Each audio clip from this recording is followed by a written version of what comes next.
Hi hello ನಮಸ್ಕಾರ ಎಲ್ರಿಗೂ. ಮನೆಮದ್ದು ಯೂಟ್ಯೂಬ್ ಚಾನಲ್ಗೆ ಎಲ್ಲರಿಗೂ ಸ್ವಾಗತ. ನಿದ್ರಾಹೀನತೆ ಅನ್ನೋದು ತುಂಬ ಜನರನ್ನ ಕಾಡುವಂತಹ ಸಮಸ್ಯೆ ಅಲ್ವಾ. ಇತ್ತೀಚೆಗಂತೂ ತುಂಬಾ ಕಾಮನ್ ಇದು. ಇದರಿಂದ ಬೇರೆ ಬೇರೆ ಸಮಸ್ಯೆಗಳು ಕೂಡ ಸ್ಟಾರ್ಟ್ ಆಗುತ್ತೆ. ಇವತ್ತಿನ ವಿಡಿಯೋದಲ್ಲಿ ನಾನು ನಿದ್ರಾಹೀನತೆ ಅಂದರೆ ಆ್ಯಕ್ಚುಲಿ ಏನು, ಹಾಗೆ ನಿದ್ರಾಹೀನತೆ ಯಾಕೆ ಆಗುತ್ತೆ, ಅದೇ ರೀತಿಯಲ್ಲಿ ಅದಕ್ಕೆ ಒಂದು ಸಿಂಪಲ್ ಆ್ಯಂಡ್ ಬೆಸ್ಟ್ ಮನೆಮದ್ದನ್ನು ಹೇಳ್ತಾ ಇದ್ದೀನಿ. ಈ ವಿಡಿಯೋನ ಮಿಸ್ ಮಾಡದೆ ಕೊನೆ ತನಕ ನೋಡಿ. ಹಾಗೆ ನೀವು ಇನ್ನೂ ನನ್ನ ಚಾನಲ್ನ ಸಬ್ಸ್ಕ್ರೈಬ್ ಮಾಡಿಲ್ಲ ಆದರೆ ಪ್ಲೀಸ್ ಸಬ್ಸ್ಕ್ರೈಬ್ ಮಾಡಿ, ಹಾಗೆ ಪಕ್ಕದಲ್ಲಿರುವ ಬೆಲ್ ಐಕಾನ್ನ ಕ್ಲಿಕ್ ಮಾಡಿ. ನಾರ್ಮಲಿ ನಿದ್ರಾಹೀನತೆ ಅಂತ ಹೇಳಿದರೆ ಮಲಗಿದ ತಕ್ಷಣ ಅಥವಾ ಬೇಗನೆ ನಿದ್ದೆ ಬರೋದಿಲ್ಲ, ಹಾಗೆಯೇ ರಾತ್ರಿ ಏನಾದರೂ ಮಿಡಲಲ್ಲಿ ಎಚ್ಚರ ಆದರೆ ಮತ್ತೆ ನಿದ್ದೆ ಬರೋದಿಲ್ಲ. ಸೊ ಇದಕ್ಕೆ ಬೇರೆ ಬೇರೆ ರೀಸನ್ಗಳು ಕೂಡ ಇರುತ್ತೆ.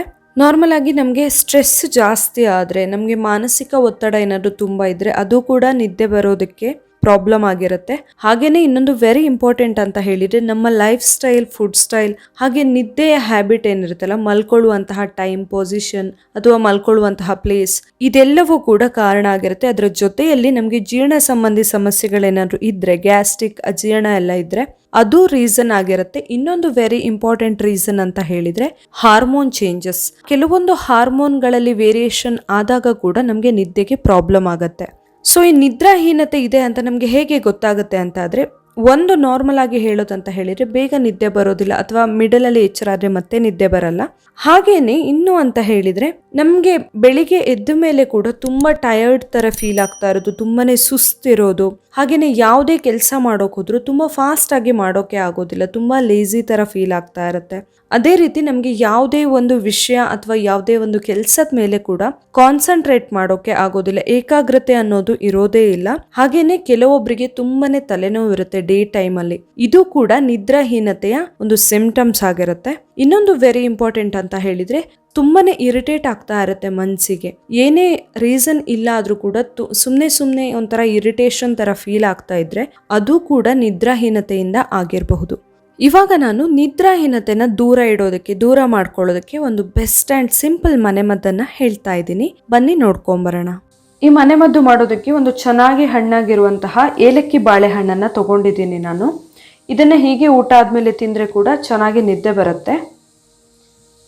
ಮತ್ತು ಇದಕ್ಕೆ ನಾನು 1 ಸ್ಪೂನ್ ಆಗುವಷ್ಟು ಜೀರಿಗೆ ಪೌಡರ್ ಮಾಡಿ ಇಟ್ಕೊಂಡಿದ್ದೀನಿ. ಜೀರಿಗೆನ ಸ್ವಲ್ಪ ಡ್ರೈ ರೋಸ್ಟ್ ಮಾಡಿಕೊಂಡು ಎಷ್ಟಾಗುತ್ತೆ ಅಷ್ಟು ನೈಸ್ ಪೌಡರ್ ಮಾಡ್ಕೊಳ್ಬೇಕು. ಇದರಲ್ಲಿ ಈ ನಾರಿನ ಅಂಶ ಇರುತ್ತಲ್ಲ, ಇದು ಇರಬೇಕು. ಆ್ಯಕ್ಚುಲಿ ಇದು ತುಂಬಾ ಒಳ್ಳೆಯದು ನಿದ್ರಾಹೀನತೆಗೆ, ಹಾಗೆ ಡೈಜೆಷನ್ಗೆ ಕೂಡ. ಇದನ್ನ ಚೆನ್ನಾಗಿ ಕಿವುಚ್ಕೊಳ್ಬೇಕು. ನೀವು ಕೈಯಲ್ಲೇ ಬೇಕಂದ್ರೂ ಕಿವುಚ್ಕೊಳ್ಬಹುದು.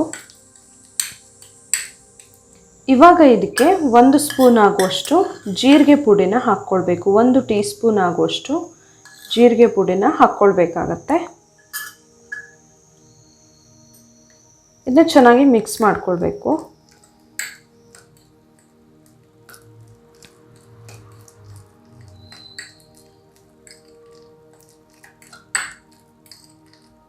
ಈ ಥರ ಮಿಕ್ಸ್ ಮಾಡಿಕೊಂಡು ಪ್ರತಿದಿನ ರಾತ್ರಿ ಮಲಗುವ ಮುಂಚೆ ಅಂದರೆ ಊಟ ಆದ ಮೇಲೆ ತಿನ್ನೋದ್ರಿಂದ ನಿದ್ದೆ ಚೆನ್ನಾಗಿ ಬರುತ್ತೆ. ನಿದ್ರಾಹೀನತೆ ಸಮಸ್ಯೆ ಇದ್ರೆ ದೂರ ಆಗುತ್ತೆ.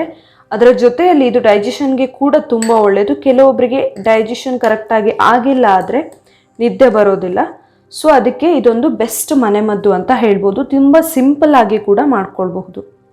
ನಿದ್ರಾಹೀನತೆಗೆ ಹೇಳಿರುವಂಥ ಈ ಮನೆಮದ್ದು ನಿಮಗೆ ಇಷ್ಟ ಆಗಿದ್ದರೆ ನನ್ನ ಯೂಟ್ಯೂಬ್ ಚಾನಲ್ನ ನೀವಿನ್ನೂ ಸಬ್ಸ್ಕ್ರೈಬ್ ಮಾಡಿಲ್ಲ ಅಂದರೆ ಪ್ಲೀಸ್ ಸಬ್ಸ್ಕ್ರೈಬ್ ಮಾಡಿ, ಹಾಗೆ ವಿಡಿಯೋನ ಲೈಕ್ ಮಾಡಿ, ಹಾಗೆ ಶೇರ್ ಮಾಡಿ. ನಾಳೆ ಇನ್ನೊಂದು ಹೊಸ ವಿಡಿಯೋದೊಂದಿಗೆ ಮತ್ತೆ ಬರ್ತೀನಿ. Thank you.